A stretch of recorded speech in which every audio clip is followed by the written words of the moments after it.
September 1942. Deep in the Atlantic Ocean, an American submarine tracks a massive enemy convoy. Inside the steel hull, the air is thick. Sweat. Oil. Fear. The sonar operator whispers. Target locked.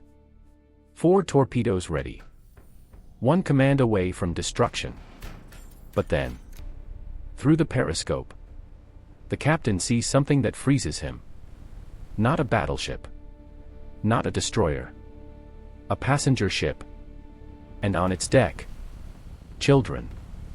If he fires, hundreds die. If he doesn't, the convoy escapes. In war, hesitation can mean death.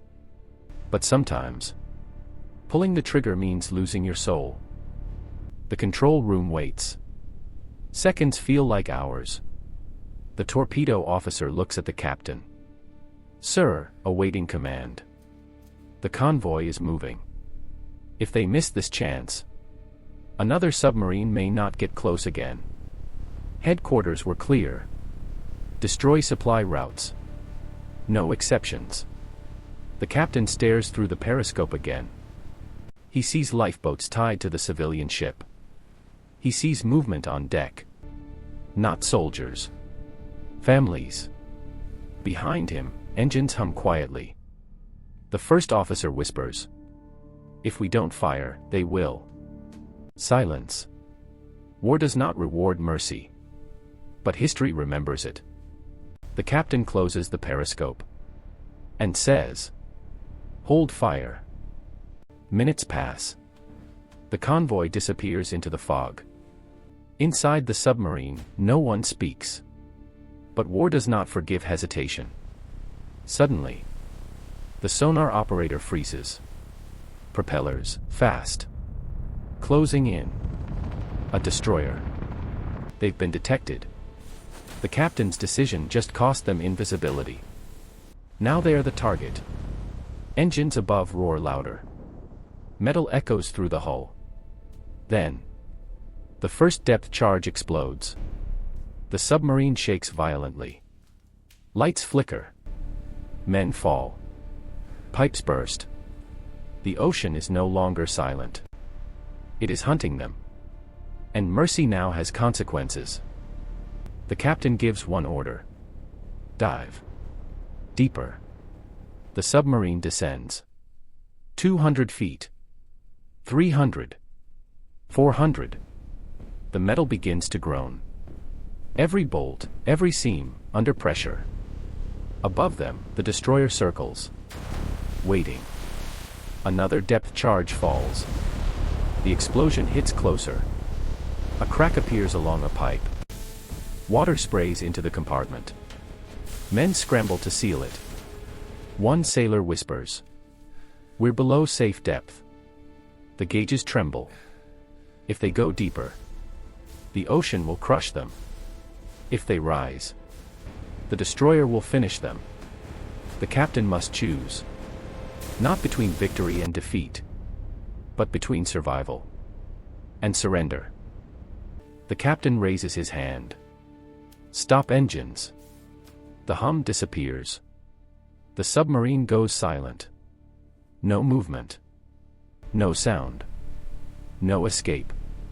They drift in darkness. Above them, the destroyer slows.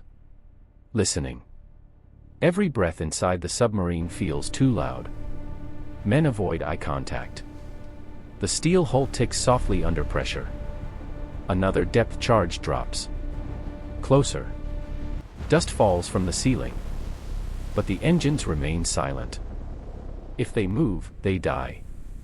If they stay still, they might survive. Minutes stretch into eternity. The ocean presses in from all sides. And inside that steel coffin, no one knows if mercy was worth it. The destroyer moved on. The ocean grew quiet again. Inside the submarine, no one celebrated. They were alive. But barely. The engines restarted slowly. Metal groaned as the hull adjusted to safer depth. Men looked at each other differently now. Some with relief. Others with doubt. They had survived. But at what cost? The convoy had escaped. Supplies would reach the enemy. More battles would follow. One sailor finally met the captain's eyes. There was no anger. Only a question. Was mercy worth risking everyone? The captain gave no speech. No defense. He simply ordered. Set course west. And the submarine disappeared into the dark Atlantic once more. The silence did not last. It changed. Inside the submarine, tension replaced fear. The crew had survived the destroyer. But not everyone agreed with the captain's decision. In the mess hall, voices stayed low. I shifted when he passed. The torpedo officer studied the charts longer than necessary. Supplies were limited. Fuel was not infinite. They had given up their best shot. One sailor finally spoke the thought others carried. We could have ended it right there. No one answered. Because everyone had wondered the same thing. The captain walked through the narrow corridor. He felt it. The doubt. And in war, doubt spreads faster than fear.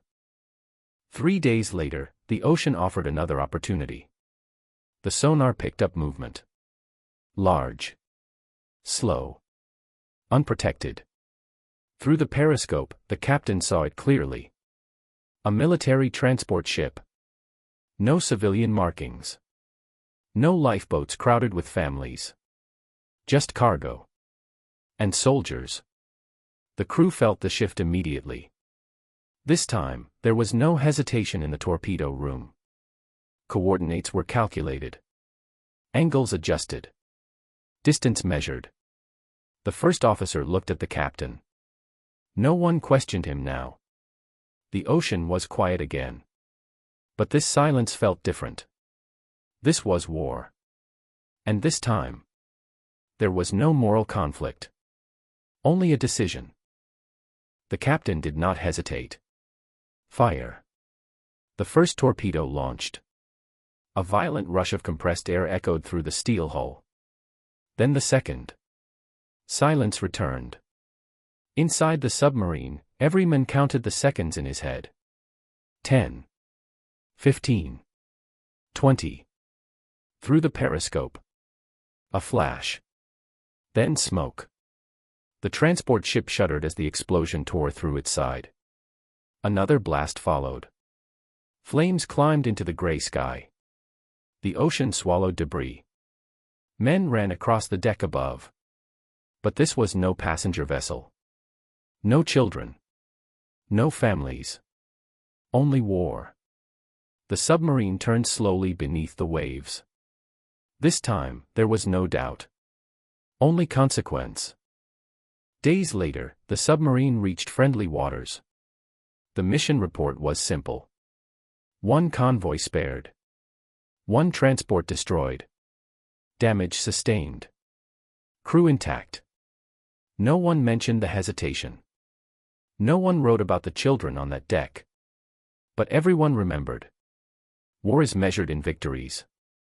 In tonnage sunk. In territory gained. But the captain understood something else. Some battles are fought in silence. Not against the enemy. But within yourself. He stood alone on deck that night. The ocean calm. The sky endless. He knew history would never record the moment he chose not to fire. But his crew would. And sometimes, in war, the most powerful decision is not pulling the trigger.